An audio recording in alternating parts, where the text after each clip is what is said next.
The Tales of Beetle the Bard. The Tale of the Three Brothers.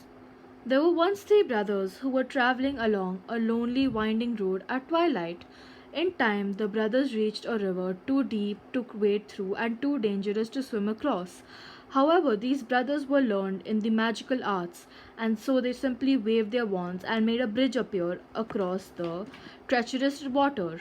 They were halfway across it when they found their path blocked by a hooded figure. And Death spoke to them. He was angry that he had been cheated out of three new victims, for travelers usually drowned in the river. But Death was cunning. He pretended to congratulate the three brothers upon their magic, and said that each had earned a prize for having been clever enough to evade him.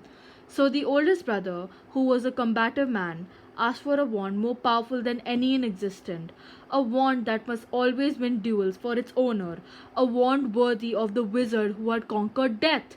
So Death crossed to an elder tree on the banks of the river, fashioned a wand from the branch that hung there, and gave it to the oldest brother.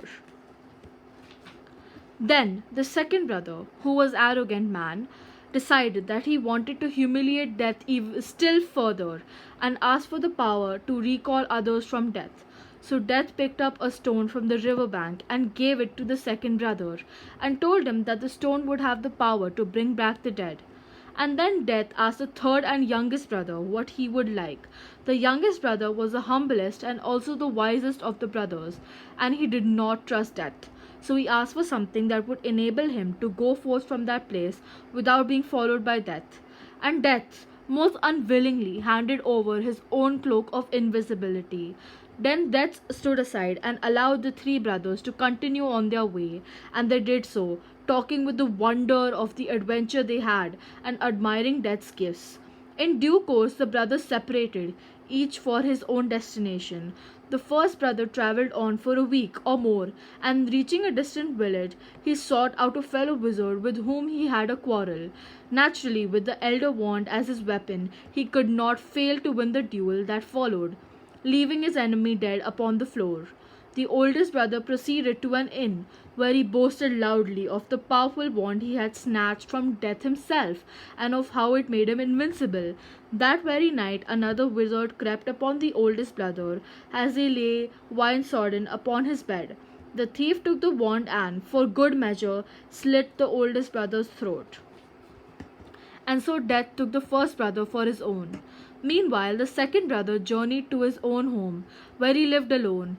Here he took out the stone that had the power to recall the dead, and turned it thrice in his hand. To his amazement and his delight, the figure of the girl he had once hoped to marry before her untimely death appeared before him once.